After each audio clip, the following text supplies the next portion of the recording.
When we're young, we have an amazing, positive outlook about how great life is going to be, but somewhere along the line, we forget to dream and end up settling.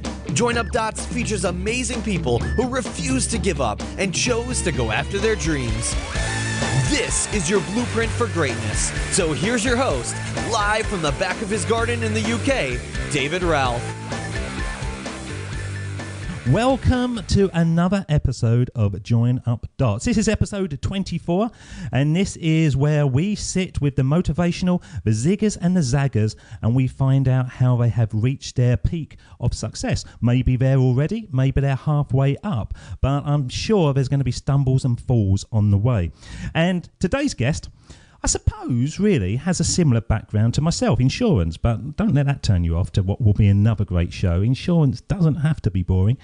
With insurance being just one of the things on his resume, he is full on busy as he creates an online marketing production line that is simply exploding on all platforms. Type in his name into Google and you'll find him actively participating as a blogger, public speaker, podcaster, internet marketer, published author, and recent father to a new son, so congratulations to you.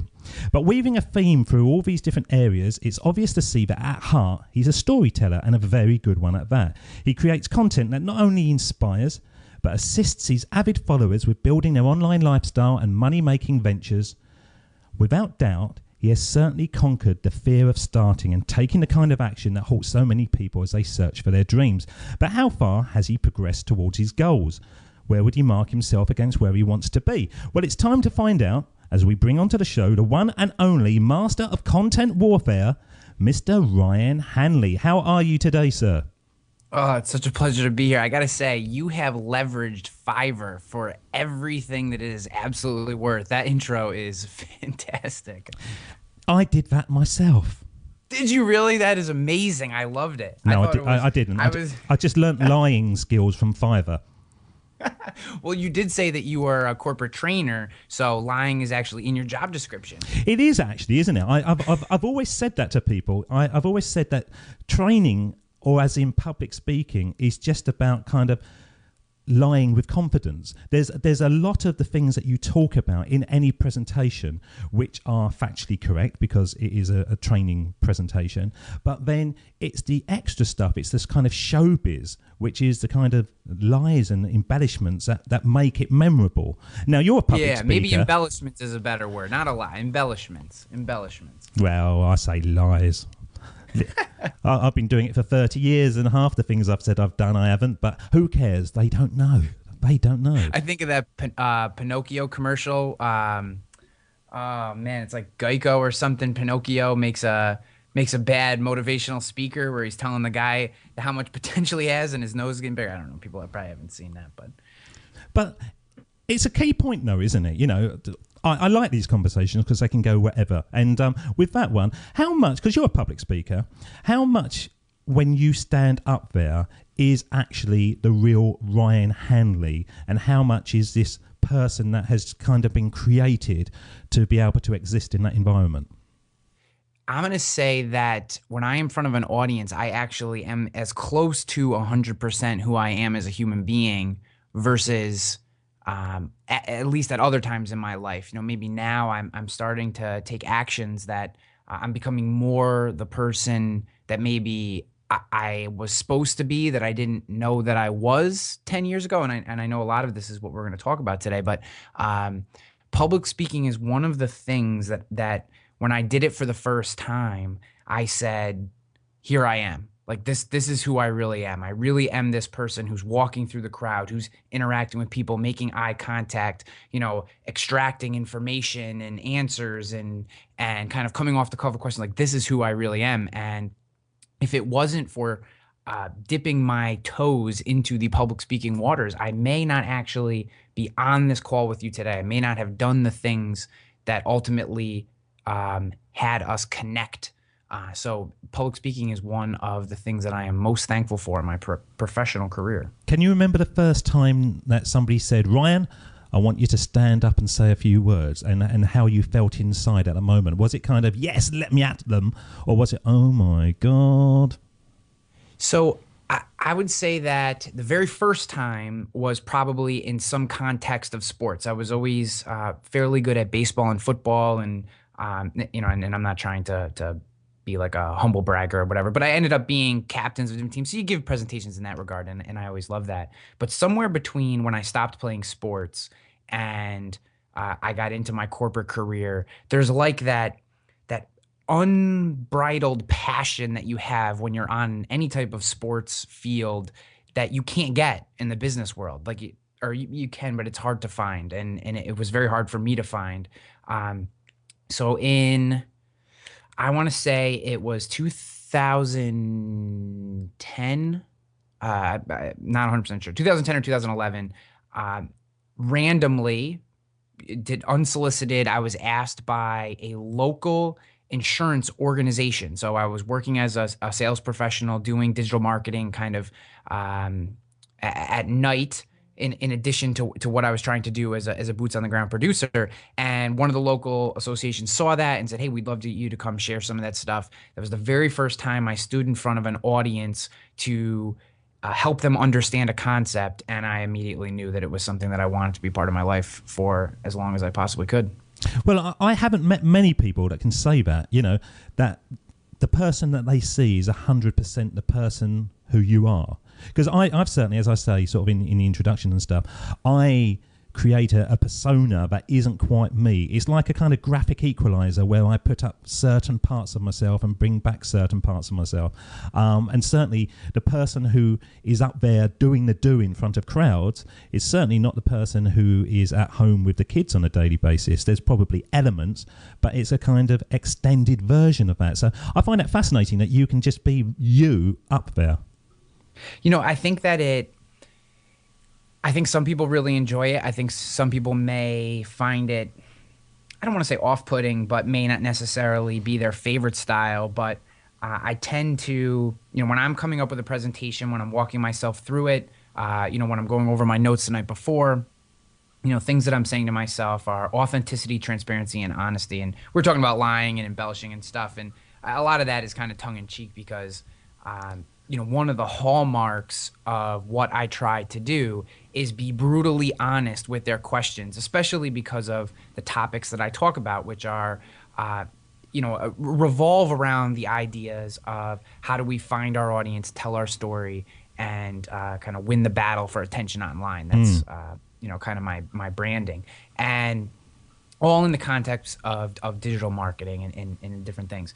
And there's so much misinformation in that world, so many people slinging things that audiences will pay for because they don't understand the terminology.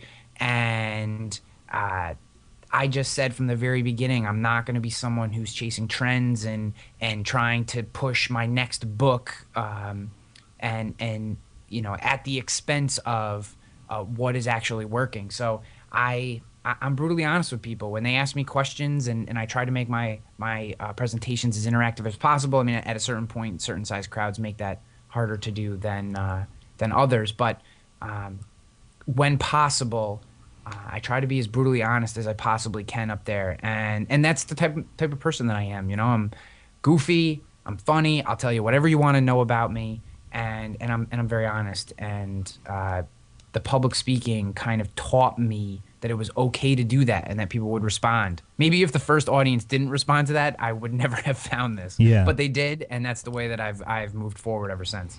So I'm having these conversations on a daily basis, and when you said at the beginning that you kind of found your path, you knew what you should be doing, everyone says that. Everyone has been saying once you find your unique self, the actual real you, then you've already won part of the battle. And it's really strange how people can't see who they should be, even though they are that person, until something happens in their life, or they get pushed into a direction, or just something occurs randomly. Then they actually realise who they should be all along. It's really quite strange, that. Yeah, it's a funny thing, and my story is probably very similar to a lot of the other stories that you've heard. Listlessly floating through the ether, trying to figure out kind of, job to job, unsure of who I am. And I always thought that because I was reasonably intelligent, reasonably outgoing, that at some point success would just happen. And then I hit my early 30s, and how old are you now, then, Ryan? 33. Oh, because I'm looking at a picture of you on Skype, and you look about 22. Yeah, I know. I mean, if we were standing in front of me, you'd think the same thing. You've got genetics. You've got good genetics. Well, it's a blessing and a curse. I mean, people tend to be like, "Oh, that's great that you look young," and at the same time, they're like, "But we don't believe anything that you're saying because you look so young." But the point is, for me, it wasn't one event. Like, for so many people, I know that it is, and I think my story would be much more interesting if it was one event. But I don't think I'm alone in the drawl of knowing that there was more out there that was within my grasp, and I just needed to kind of reach down and take what I knew I was supposed to do. I just kind of got fed up one day and said, I know this is what I'm supposed to do. I sat down with my wife and I said, I want to move forward with this different path. It's similar to what I've been doing, but a little different. It's going to be my own business, and this is what we're going to do. And she was on board, and as soon as she was on board, then it was like pedal to the floor, and it's been that way ever since. Is it really important for an entrepreneur to have a partner that understands? Because I believe a lot of partners kind of support the individual because they love the individual, but they don't really get what they're about and what they're trying to achieve. Yeah, I would agree. I think that, even in my own wife's case, I think that she, I don't think that it's her nature to do this kind of thing. I don't think that she would ever make this jump, partially because she works for the insurance agency that I worked for is also her father's insurance agency. Her entire family works there. So when I stepped out, I was actually stepping out of a family business, which was a big step. But thankfully, everybody was on the same page and it worked very well. But I'm lucky in that she could see inside me that something was off, and that the moment I brought this up to her, I could just, she told me later on that she just could hear in the way that I was talking and see in the way that I was holding myself that this was the path, and she never questioned it and hasn't since. So in your insurance, you actually pulled the boss's daughter? Yes, I did. Was that a brave career move or a foolhardy? Well, thankfully, I already had her in the bag before I came to the agency. Oh, okay. So to a certain extent, I was. She was already on your resume. Yes, she was. Yes, she was. Now, the key thing on that when you were saying that is the word jump. You jumped. Did you feel like it was a jump from your role? Was there risk? Did you know it was going to pan out, or was it just leaping into the unknown? Because in the early days, you're about, episode 24, but we've actually recorded about 50 episodes now for the daily basis. And the first probably about 12 to 15 episodes, probably about half of them kept on talking about the scene in Indiana Jones and the Last Crusade when Harrison Ford has to step off into the unknown, and then he finds like a bridge. I don't know if you remember that, on the way to the Holy Grail. Of course I do. Anything with Harrison Ford pre 2005 is fantastic. Yeah, and so many people kept on saying to me, I felt like that scene, that I didn't know whether I was going to plummet to my death or what, but I knew that I had to do that. Did you feel like Indiana Jones, you were stepping into the unknown? I kind of feel like my foot is still up in the air to a certain extent. But no, I'll tell you, this is what I'll tell you, is that to a certain extent, yes, there is the part of me that is anxious about what's happening. And to a certain extent, David, I'm still very much in this transition. This is still me going full time, full tilt into my own digital marketing, speaking and consultancy. I'm still very much in that transition. This has only been the last few months that I've gone full time. Up until this point, I've had this, shadow career that I've worked from 9 p.m. till 2 a.m. in the morning. and then somehow make it look like I'm doing it during the day. Yeah. And going full time, there's obviously some anxiety that surrounds it, but at the same time, there's so much more energy. It's like I feel like I'm waking up in the morning with like rocket fuel in me, and I don't really know how else to describe it other than where before there were times when my fingers struggled on the keyboard, or tasks, I'll do this tomorrow. The energy is there. Like I now have the path. And I think for so long I didn't have a path. I had 15 different things that I thought someday might work out. And now that I have one path and I can take all the energy that I have inside me and point it in one direction, I kind of feel like what was I doing the previous 33 years if I can't get this, now that I'm focused, if I can't get this to work, like what am I really doing? So I don't feel like I'm going to fall. I'm pretty sure that there's going to be something there when my foot hits the ground. That is a blueprint for all the listeners out there, because the avatar of the show, and I say this all the time, is the guys out there that maybe are in their second job where they've gone through college, they've gone into the first job excited and then found out that they didn't really like it. So they go into the second job, oh, this is going to be better, and then they feel, no, there must be more to it than that. And this is the whole kind of avatar of the show. And for you to say that you've got rocket fuel on you because you found the thing that inspires you, it's out there, isn't it? It's out there for everyone, because I feel that at the moment.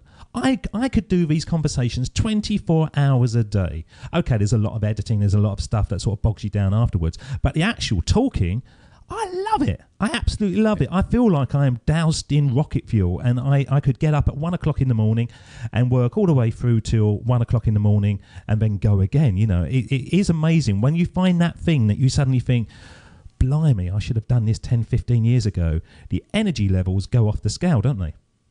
Well, David, here's the thing is that when you...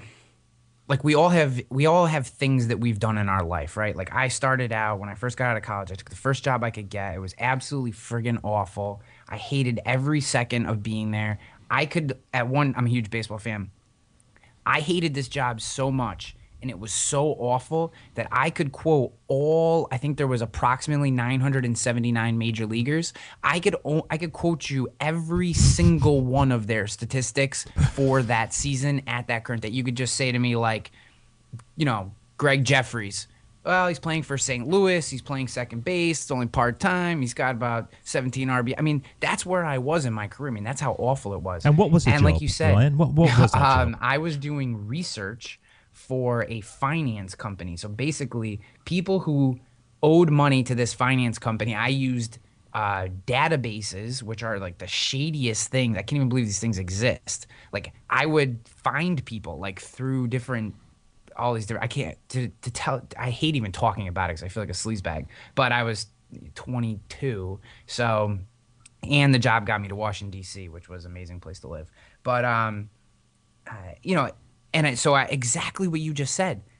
I said, okay, well, my next job will be that'll be the one that so I found a better job, started working worked there for 3 years, got to the end of 3 years, and I said, holy crap, like I hate this. And it's the same thing again, just doing different work.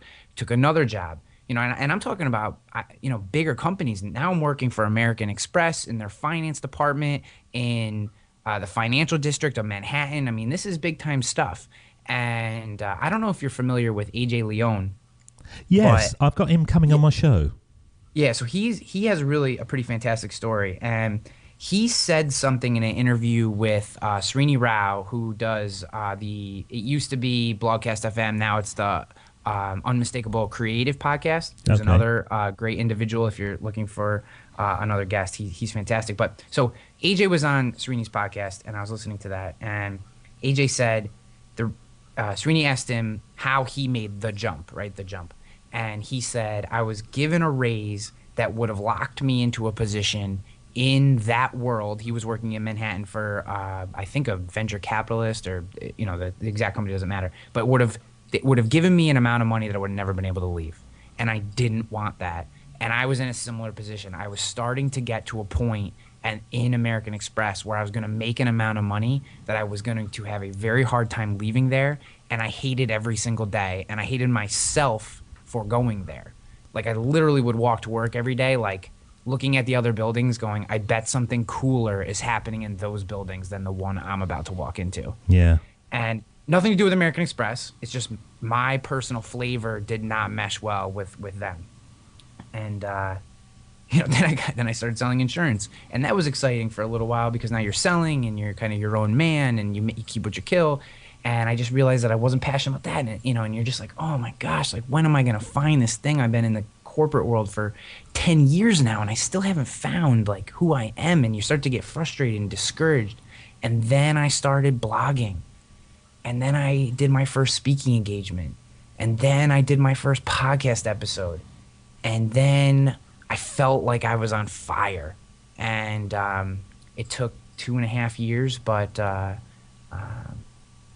I have my own company and I have a couple clients. Things are going great. And I feel like I'm my own man, and like I said before, I'm in my own direction. So that story is played out. I mean, I can't tell you. I'm sure that women face the same struggles, but I'll tell you, just from being a guy and talking to other guys, the number of 20-something-year-old men who go through that exact same process. There is light. You just have to keep searching. And I feel bad for the ones that give up because those are the people that are ultimately unhappy. Yeah, I think you're absolutely right. I'm going to play Steve Jobs' speech in a moment because it emphasizes what you were saying, having trust and faith, but you're going to find something, that there's light at the end of the tunnel. But I can tell you that when I got my first job at the age of 17, I went through college, it was 17, and I started working in the City of London in a sort of head office building. Every day I went in there and I thought to myself, this is going to be my last day. Something amazing is going to happen. And I didn't quit corporate land until I was 43. But every single day that I went in, I just kind of felt that there was something more to life, but I just couldn't see it. And as it kind of built up, I realised that I'd go into pubs and I'd be talking to people and I'd be going, you can do anything you want, you can do this, you can do that. And really, I was just kind of speaking to myself.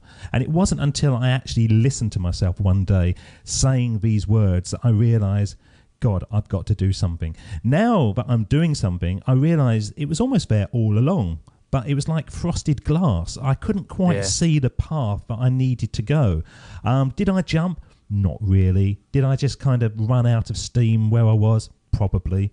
But now it's full steam ahead, and it is full steam ahead. But you never gave up. See, that's the thing, is you never gave up on that dream, and that's what crushes me when I talk to people, is the people who just have said, I'm going to be okay 9 to 5, and my thing is going to be the 13 television shows that I can talk to you about when I come over to your house for chips and dip. And like, I guess there's nothing really wrong with that, I guess, if that's what makes you happy. But I just have a really hard time believing that that's what people actually want. I feel like they've given up. And from what you just said, listening to your story, and from when we were talking a little before we started recording, and my own and the other stories that I know, you chose yourself, and that's James Altucher's book. I don't know if you've read that yet, but no, I haven't. You should. You would love it. You would Choose Yourself by James Altucher. Amazing book. And basically what he just says is the people who find happiness are the ones who choose themselves. And whether it's moving up through a corporate organization, but just saying, I'm never going to let there be a ceiling to my ascent, or it's going off on your own, or finding something like this. But it's all about choosing yourself. Is that selfish, choosing yourself, do you think? No. The only person you can choose is yourself, right? I mean, this isn't talking about choosing yourself like, I'm going to put my needs before someone else's, or be selfish. It's just saying that I am responsible for my own path. No one is going to, like, the CEO of American Express was never going to come down the escalator, tap me on the head and say, come on, son, you're coming up to the sea level, right? Like, that's not going to happen. If that was my dream, then I needed to make that happen. This is my dream. I've always been an educator. I've always been a teacher and a storyteller. And the only reason I'm not a teacher in public schools is because I couldn't handle, making $60,000 as a max for my entire life. Yeah. But,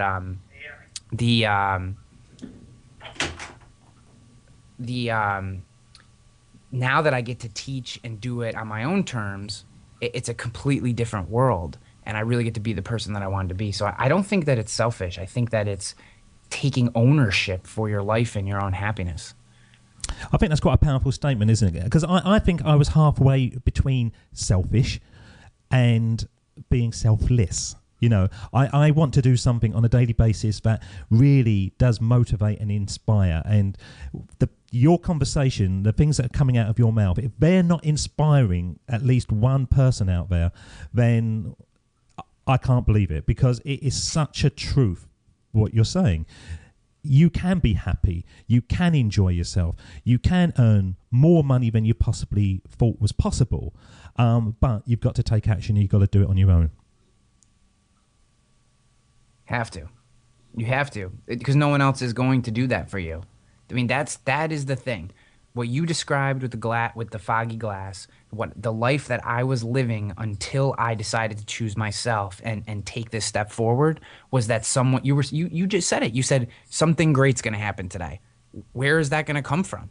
Who was going to do that for you? It was never going to happen. You know what I mean? No one was going to walk into your office and grab you by the hand and take you to that awesome thing. You had to finally get to a point in your life where you were ready to do that awesome thing, and now you're doing it. You have this fantastic podcast that you're running every single day, talking to amazing people, having great conversations, feeling fulfilled. I mean, you chose to do this. No one was going to make this happen except for you. And now think about the way that you feel about yourself and the way that you feel about your life, and how colors are brighter and sounds, and all this sounds like abstract and kind of weird. And people who aren't in this place are saying, you know, this kid is out to lunch and I can never get there. But I promise you, when you find that thing, it's amazing the way the world looks. It just looks different. It looks like opportunity, and I don't know how to describe it in any better way. Things just become easy, don't they? Yeah. At least easier. Yeah. A little bit. You know, I'm going to play Steve Jobs' speech. I've mentioned it twice now, and I haven't quite got there. But I've got so much to talk about. That's the problem. But I think at the moment, one of the things that I've got a problem with is that I've been used to working incredibly hard hours, incredibly hard work to earn a living. Now I'm doing something that is almost playful and fun and, you know, enjoyable beyond belief. And I'm earning a living, and I'm still in that balancing of, hang on, I shouldn't be earning a living doing this. I shouldn't. You feel a little guilty, don't you? Yeah, I do. I feel at the moment I haven't progressed enough in this role to actually say I'm worthy of it.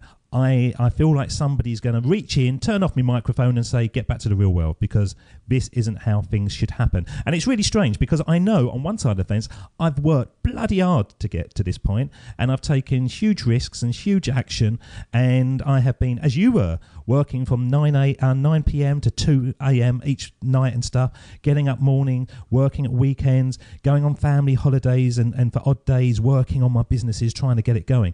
So I know that I've worked really, really hard, but there's still that kind of guilt. Now it's starting to come together of thinking to myself, this shouldn't be this easy.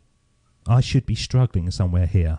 I shouldn't be able to choose my time and go off and play with the kids in the afternoon and have these amazing conversations each and every day. It's that devil and angel sitting on your shoulder. And it's a real sort of self-limiting belief system that we all have to break down. And even when you are starting to see an element of success, you still have that, don't you? You still have those kind of like little doubts going, oh, somebody's going to stop this. Oh, it's not going to go as well as you want it to be.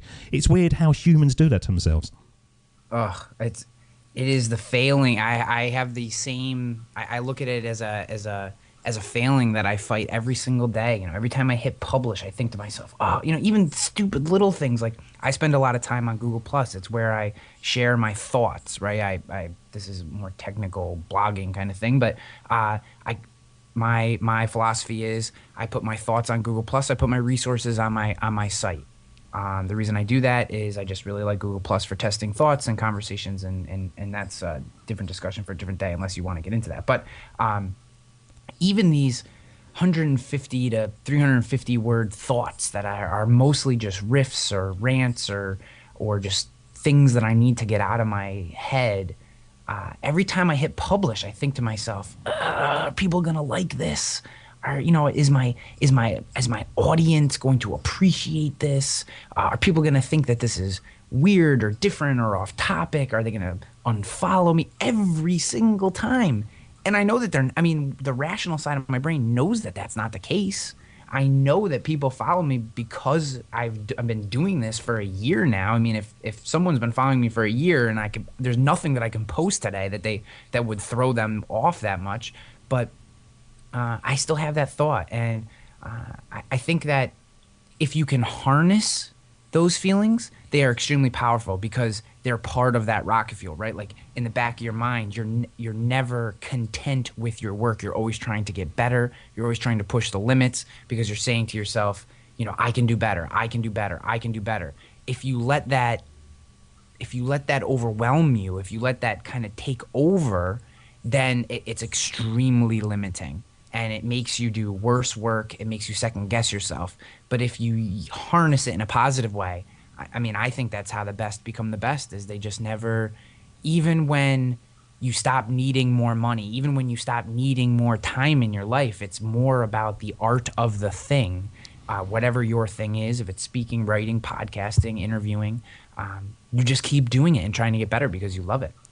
Incremental gains. I think that's what you're saying, sir. Yeah. Yes. Little by little, we can join up dots. See what I did there? That's a perfect segue. Right. I've mentioned him. You're very good at this. You may have done this once or twice before. I might just well have done in a previous life. Talking about previous lives, Steve Jobs said a few words in unfortunately, his previous life. So I'm going to bring him in because I've mentioned him 2 or 3 times now, and it'd be unfair to leave him hanging on anymore. So, Steve, are you there? Of course, it was impossible to connect the dots looking forward when I was in college, but it was very, very clear looking backwards 10 years later. Again, you can't connect the dots looking forward. You can only connect them looking backwards. So you have to trust that the dots will somehow connect in your future. You have to trust in something, your gut, destiny, life, karma, whatever, because believing that the dots will connect down the road will give you the confidence to follow your heart even when it leads you off the well-worn path, and that will make all the difference. Where were your dots, Ryan? Where were the ones that helped you believe that you were going to create your own path? It's a really interesting question. I think, if I want to really go back, a lot of it is rooted in being an athlete. I was never content. And some of this weird kind of eccentricities that I have today. But I was never content just being a player on the team. I had to be a captain or a co-captain, or I had to step forward. I was always willing to do the extra lap, take the extra push-ups, do the extra rep. I hated being just another person in the crowd. Like the thing that like crushes my chest is the thought that I'm just another face in the crowd. I never wanted to be that. I couldn't think of a worse destiny. And if I don't go up, if I end up going down when this journey is over, that will be my hell. I'll just be another face in a million in a crowd, and then that will be the rest of my eternity. And I think that I was searching for how to make that happen, and I allowed different things to distract me, but it always came back to I could never handle just being another face in the crowd. And I look at little things like joining the campus judicial committee I had no interest in politics. I had no interest in government, being part of any type of government body. But I somehow saw an opportunity to be on the Supreme Court of my college. And I joined my freshman year, and I ended up being part of, about 37, I'm doing air quotes, court cases for the college in which in peer reviews. In my work, I always tried to pick these abstract niches inside these organizations. None of them ended up being fulfilling, which ultimately gets me to where we are today. But when I look back, it was this I just never wanted to be another face in the crowd. And even today, I can't, like if I go to watch someone speak, I stand up in the back of the room. I stand on this, like being just another person of the masses to me, not that there's anything wrong with that. For the people, I just personally have never wanted to be that person. I've always wanted to kind of stand out and be different and be my own man and feel like I made my own decisions and lived my own life. And I think that's what has ultimately driven me to the position that I'm in today. It's amazing. When I'm listening to you talk there, it resonates really strongly with me because I had those same feelings. I remember going to school, and if everyone had to wear black because the uniform was black, I'd wear grey. And if everybody was doing a certain something, I would do something different. And it wasn't ever a decision to be different. It was just how my body operated. And even through corporate land, I used to get phrased of, "Oh, you're a maverick." And it used to really annoy me. I used to think, no, I'm not a maverick. I come in here every day. I do my work. I do it as well as I possibly can. And I go home. I don't cause this company any problems. And you're getting great value out of me, blah, blah, blah. And I used to say, yes, but you're a maverick. Now I've left. I actually think, yes, I was a maverick. And I would go back now and wear that badge with honour because I realised it was playing to the same strengths that 4-year-old, that 5-year-old, that 13-year-old had all the way through. But I couldn't see it at that time. And it's only since I've stepped away from corporate land and I've got time to reflect. And you do reflect. Having these conversations on a daily basis, it's like being in therapy in many ways. I feel like I would agree with that. Yeah, laying on a couch and sort of like just opening my heart up. Because it's amazing when you talk to somebody like yourself, and until tonight we've never spoken a single word together, but you suddenly think, my God, this chap's over in America, I'm in the United Kingdom, are we any different? No, we're not. We're not any different at all. He looks a lot younger and he's probably better looking than me, but other than that, it's the same story. I got a very boring accent though. No, your accent's good, isn't it? I like the American accent. I just think that everyone's a cowboy. Yeah. Is that not good? I'm gonna let you. We're not all cowboys. Some of us are. Some of us are not. But yeah, no, I get what you're saying. I named my kid Duke after John Wayne, so I do have a little bit of that cowboy thing going on. And it was a girl. You are a harsh father. Yes.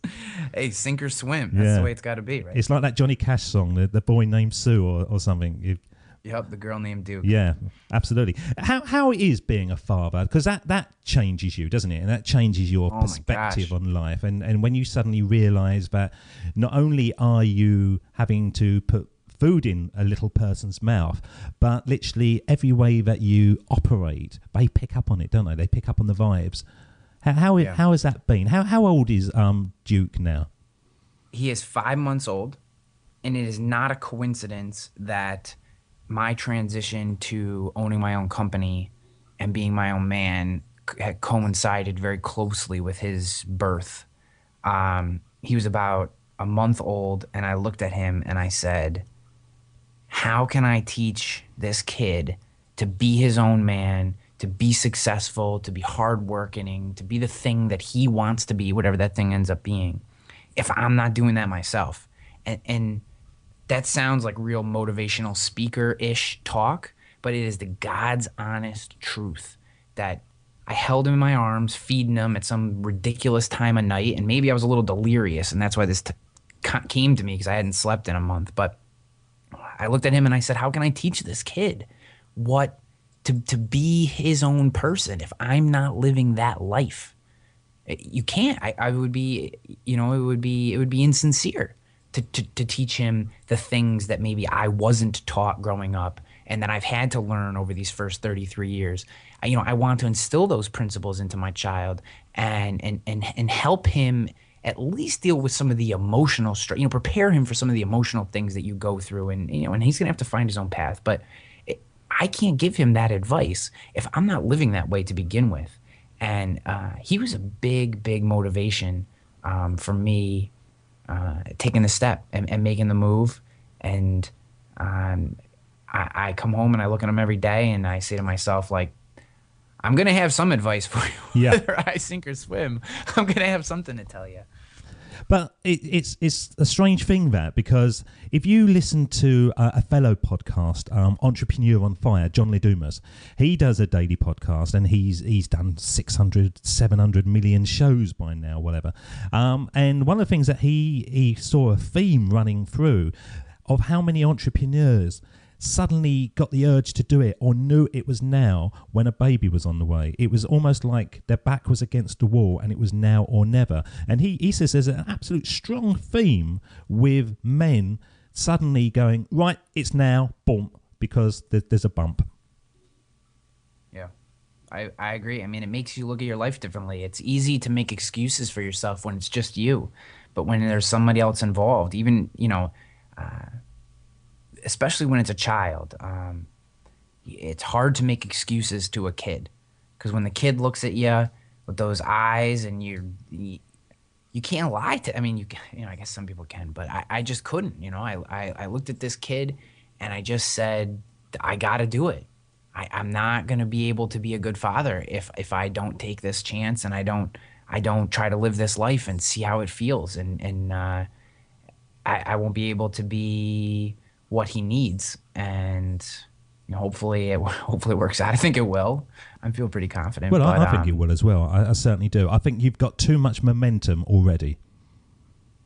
Well, I'd like to think so. Somewhere I try to be realistic about these things, but I would like to think that I've spent the last 2.5 years building an audience and giving, and now it's time to kind of balance that out a little. Not that it's time for me to take, but it's time to balance that equation and give and take a little bit too, so that I can feed my family. In the introduction, Ryan, I said, but how far has he progressed towards his goals? Where would he mark himself against where he wants to be? If I said to you, at the moment now, since you started this entrepreneurial journey that you're on, 1 to 10, 1 being you haven't made any movement at all, to 10 being you've absolutely nailed it, where would you say you were on that timeline? Like 3, probably. Really? Because it sounds to me you're more on about 6 or 7 from what you're saying.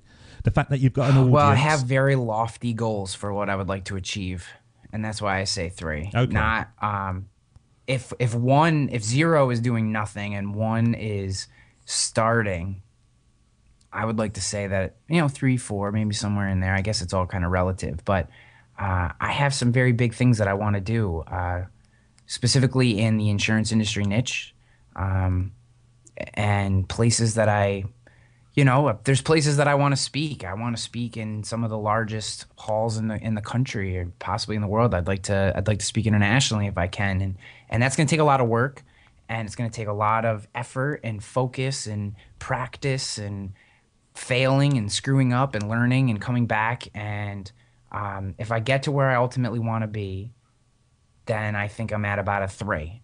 But to be happy, I'm probably at about a 5 or a 6. I think you're a bit hard on yourself.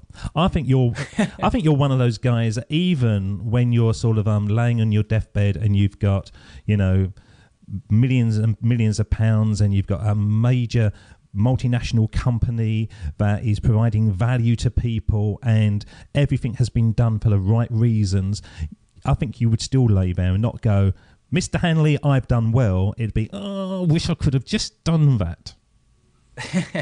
That might be right. I haven't progressed that far in my self-realization journey just yet, but you could be right about that. I definitely, I was reading a post by Seth Godin the other day, and it was something to the effect of celebrate the small successes. And I don't think that I came home and I asked my wife about that, and I said, do you think that we celebrate the small successes in our lives? Because she's a very driven person too. And, we both came to the realization that we didn't think that we did enough and that we needed to more. And for some reason we went out and bought an expensive bottle of wine to celebrate our next small success that we haven't drank yet, even though we've had some. So we haven't actually followed our own advice. But I think that it's important to celebrate the small successes. And then one of the things that I want to do more in my life is when things happen, even small things that are positive momentum on that snowball rolling down the hill, acknowledge them, whether it's just taking a second and in your head, hey, that was something good and moving on, or it's having a glass of wine out of a nice bottle when you get home.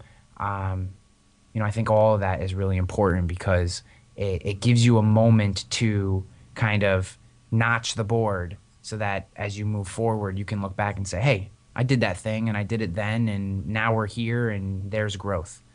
Otherwise, it's hard to tell how far you've grown. I want everyone listening out there today to jot that down. Celebrate the small successes, especially if you're just starting to get things going, because it's so easy to project to the finished article the sort of global domination of whatever you're trying to achieve. And because it's so hard and it's so far away, you just lose momentum. But if we did do more of that, and I'm not very good at doing that at all, celebrating the small successes, I'm kind of, as soon as I achieve it, I'm on to the next one, and I don't sort of spend any time reflecting. But if we did, and we set a weekly target, and on that Friday, if we'd achieve what we're going to do, go off to the pictures or spend a nice evening with your partner or something like that, I think people would achieve a lot more in life. And it's only because we create goals that are almost unrecognizable to us at the point of when we're starting that the momentum never gets going. I think it's an ego thing, and I know it is for me because I have one of the things I constantly have to tame with a bullwhip at times is my own. That's the Indiana Jones thing coming back. Yes, it is. Well, I'm a big fan. But you shouldn't have a whip in the house. Well, it depends where the whip is located. 50 Shades of Hanley. That's what we're going to call you. Well, so now where was I going with that? Oh, is we set goals because of our ego, right? Like I say, hey, I wanna speak at let's say Radio City Music Hall in New York City. That's an amazing goal to be able to have a message that platform is willing to accept. That's an amazing goal. But for me, currently, getting on the stage at Social Media Marketing World or Content Marketing World, and being a featured presenter at one of those conferences would be an amazing accomplishment, something I'd be very proud of. But we set our goals because of our ego. We set these goals really, really far and really, really big, and so that we can go to the bar or the next barbecue and say, this is my goal. I want to speak at Radio City Music Hall. And everyone's like, oh, that's such an amazing goal. That's so fantastic. You're going to be so successful. But when really a more realistic goal, a more achievable goal would be this other smaller thing. But it doesn't sound as good, so we don't like to tell people that goal. But if you focus on that smaller goal and then bang, you hit that smaller goal, now you kick it up to the bigger one, you're just going to be more successful. I mean, I've read too many books that give that exact advice. I mean, that's not an original thought by me. But our ego doesn't always allow us to do that. So it's definitely something, if we can take a step back and think about the bigger picture, can say, here's 5 goals that get me to my really big goal. And celebrate each one along the way. I think that we'll all, there's definitely going to be more success because it's easier to hit the smaller goals. Absolutely. Just before we come to the end of the show, which is the sermon on the mic, I'm going to ask you one question, and I wrote it down and I put it in a line, and I've been looking at it all the way through the episode. But I think it's now the time to bring it up. Okay. What scares you? Oh, geez, that's a good question. What scares me? What scares me is probably what I was talking about before. My biggest fear is never standing out, is getting to the end of my life, having my body of work just kind of being lost into the verse, right? I just never having made a dent in any way. And, in a larger sense, I mean, I know with my children and my family, I try very hard to be a good father and a good husband, and I'm hopefully will be able to make a dent with them. But, in a larger sense, if I don't make a dent, if there's no mark, like I have that classic, kind of masculine desire to have some sort of impact on the world, and and then when you're gone, people say he was here and he did this thing and it moved us this much, and just being another guy is really scary to me. I don't think you're ever going to be just another guy. I think I think you've got too much passion, too much heart, and too much charisma. Really, I think it just oodles from you. Is that a good word to use? Probably not.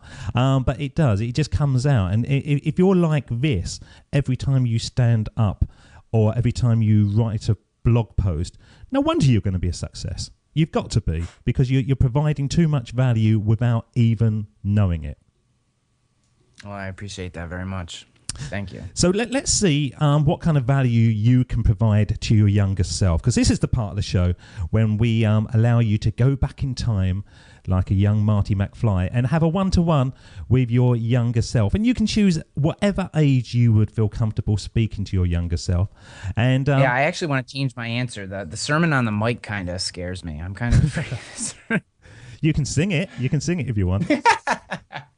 It's a sermon on the mic. No, I won't sing it. So I'm going to play the music, and when it drifts off, I'm just going to leave it up to you to go back in time. And what kind of advice would you give young Ryan?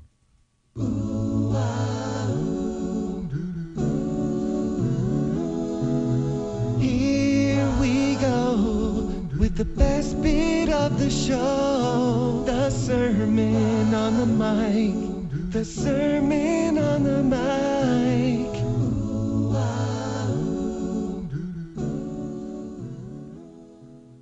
So my advice would be to Ryan of about 13, and I would tell young Ryan that very soon you're going to have to make adult decisions between the things that you feel inside your gut, your passion, your head, the way that you want to live, and the way that you feel like you're supposed to live. And don't allow the pressures of the way the path that is, the way things are supposed to happen.